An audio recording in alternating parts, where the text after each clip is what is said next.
says, and there was Mary Magdalene and the other Mary sitting opposite to the sepulchre. Mark, and Mary Magdalene and Mary the mother of Joseph beheld where he was laid.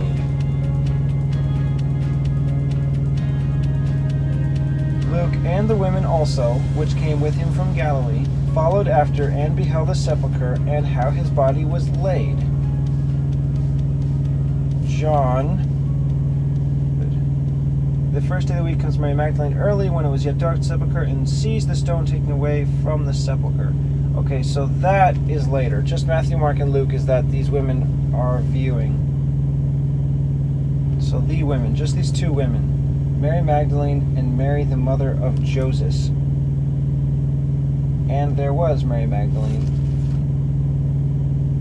Luke, and the women also.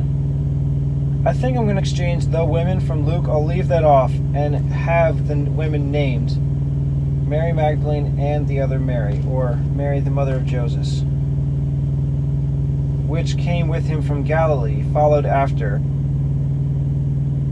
then from both Mark and Luke, and beheld the sepulchre where he was laid.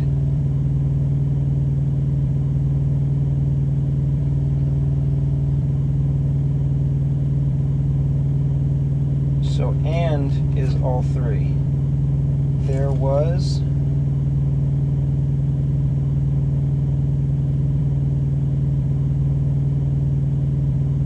I'm going to go with there was. That's Matthew. Unless there's something else. Oh, wait a minute. No, I can't have there was. Because it's simple the way it's said in Matthew. There was them two sitting opposite the sepulchre. Just that they were there. Mark is pretty similar.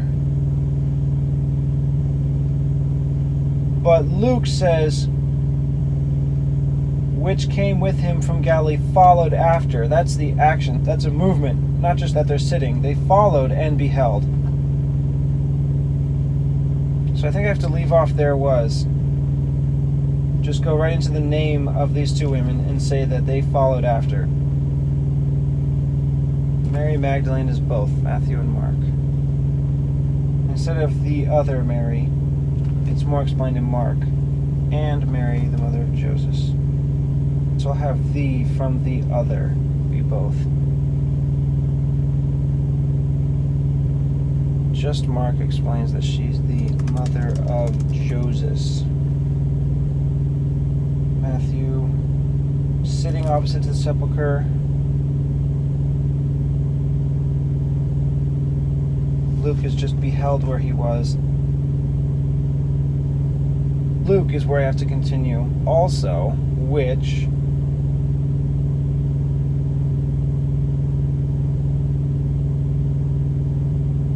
came with him from Galilee, followed after.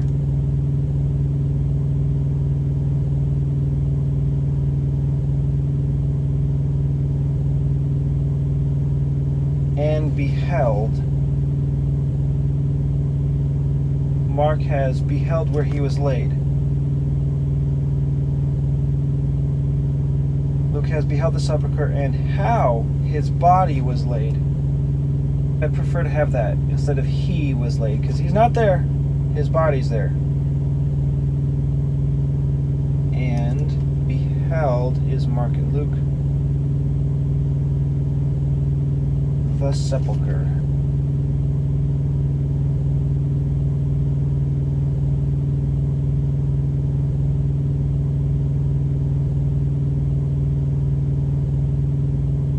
I think I'm going to save the sepulchre for Matthew, sitting opposite to the sepulchre.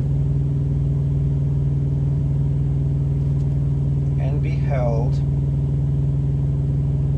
how his body was laid, sitting opposite the sepulchre.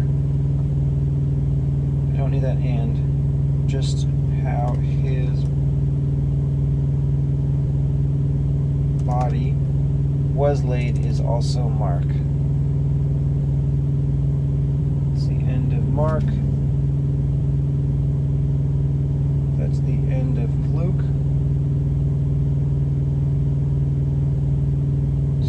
opposite. Matthew sitting opposite to the sepulchre. Luke, the sepulchre. So 2 still in Matthew, the sepulchre, Matthew, and Luke.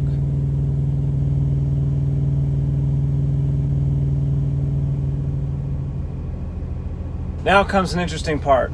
This is the end of the day of preparation when they killed the Passover. Then the first day of the Feast of Unleavened Bread is the high day that they have to rest.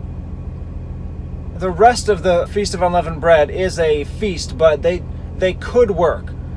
However, that third day happened to be the weekly Sabbath, Saturday. So Jesus was crucified on Wednesday. Thursday was the first day of unleavened bread. It was a high day that they had to rest. Friday, some shops were open. Saturday is the weekly rest day. They had to rest. Any of you who believe that Jesus was crucified on Friday and rose on Sunday morning are going to be totally confused, and you're not going to agree with this. But first off, you're just wrong. Look up Michael Rood's The Sign of Jonah. Is it The Sign of Jonah? I mentioned it before. I forget. What is it?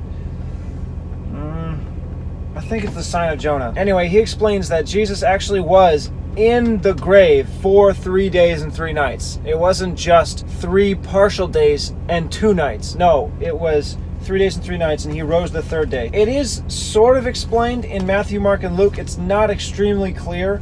Matthew continues. This is where I'm going to continue. Now, the next day that followed the day of preparation, so this is the Sabbath day, the Jews' Sabbath day, the first day of the Feast of Unleavened Bread.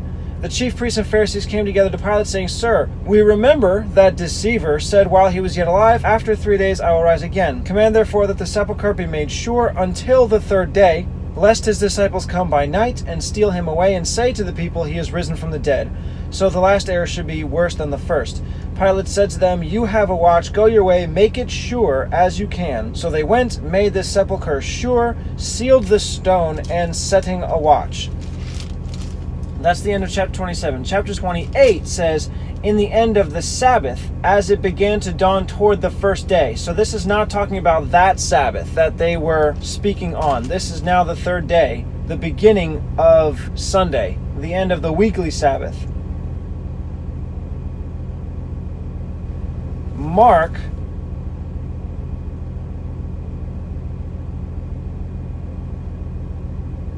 when the Sabbath was passed, this Sabbath is the high day of the first day of unleavened bread.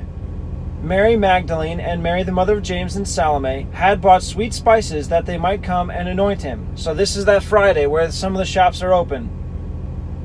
And very early in the morning, the first day of the week, and they had to mention the time because this is not that same day. Very early the first day of the week, so after the weekly Sabbath of Saturday, Sunday morning, they come to the sepulchre at the rising of the sun. Luke doesn't mention that they rested the Sabbath day, but I can put that from Mark. Then they returned and prepared, this is during Friday, spices and ointments, and rested the Sabbath day, that's the weekly Sabbath, Saturday, according to the commandment. And then the next chapter, chapter 24 of Luke, upon the first day of the week, Sunday, very early in the morning, they came to the sepulchre. So they did rest Thursday, the high day, the first day of unleavened bread. Then they bought their spices on Friday.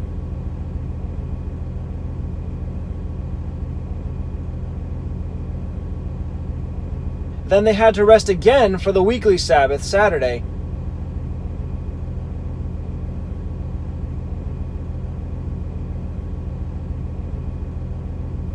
And then Sunday is when they come to the sepulchre.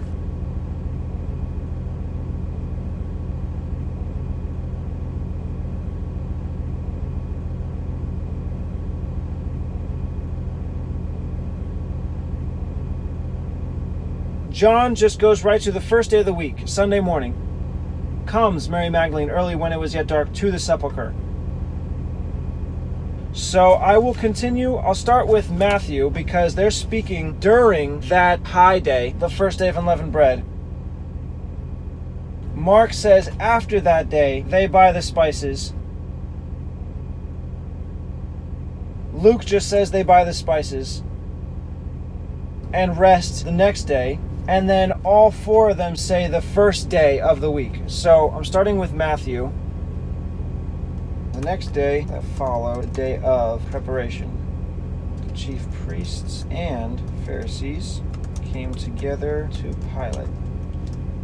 Command therefore that the sepulchre be made sure until the third day.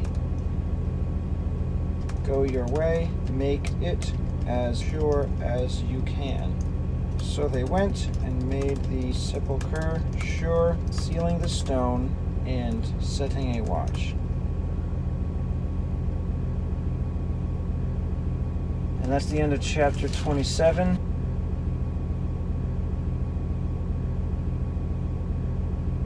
In chapter 28 it says the end of the Sabbath, and that's the weekly Sabbath, as it began to dawn toward the first day of the week. So clearly that's the end of Saturday, the beginning of Sunday. So I'm done with Matthew. Mark, when that Sabbath, the day after preparation, the first day of unleavened bread. So this is just Mark, all by himself. And when Sabbath was past, Mary Magdalene and Mary, the mother of James, and Salome had bought sweet spices. Okay, I'm going to have to combine with Luke the fact that they bought these things, that they might come and anoint him.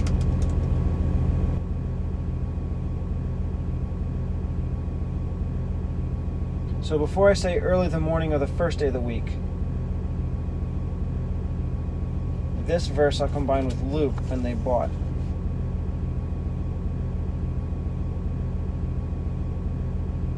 And they returned. Oh, you know what? Still speaking about the women. 55 is saying, the women also, which came with him from Galilee, followed after, beheld the sepulchre, how his body was laid, and just goes right into, and they returned and prepared spices and ointments. So this returned is leaving from the sepulchre. So I'm going to reorder from Luke the period and the comma. I'll put the comma first, even though it comes after their return.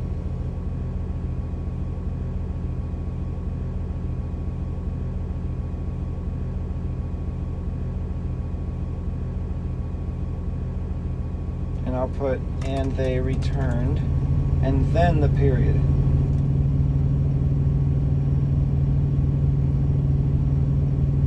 Now I'll continue with Luke, prepared spices and ointments.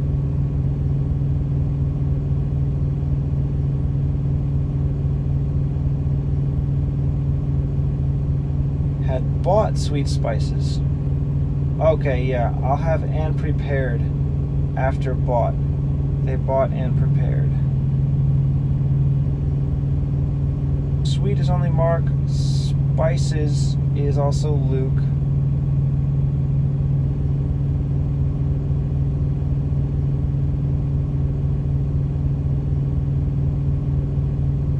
Luke adds and ointments.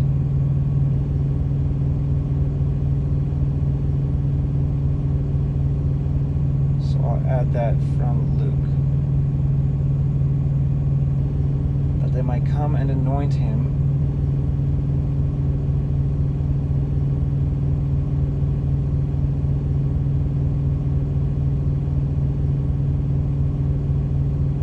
And rested the Sabbath day. So I'm going to add that at the end.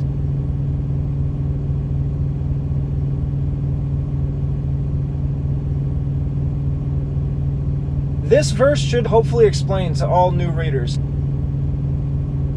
When that Sabbath was past, they bought and prepared sweet spices and ointments and rested the Sabbath day. So there obviously are two Sabbaths. The high day, the first day of unleavened bread, and the weekly Sabbath.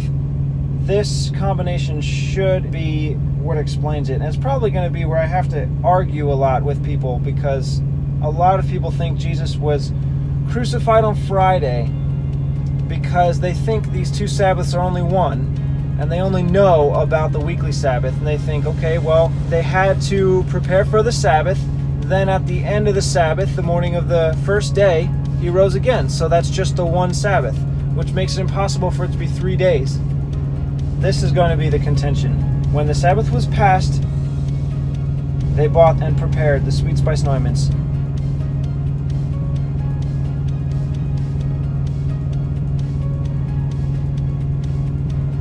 And rested the Sabbath.